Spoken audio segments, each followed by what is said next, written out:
ஆடு நனஞ்சா போனாயி அழுது அந்த கதைதான் ஐயாவின் மனது.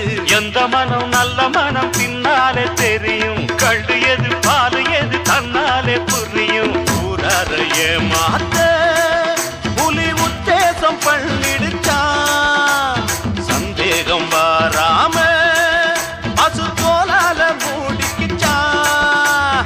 தன்னிடத்திலே தவறு உள்ளவங்க தான் சிலர் நல்லவங்களை பழிச்சு தான் பொழப்பு நடத்த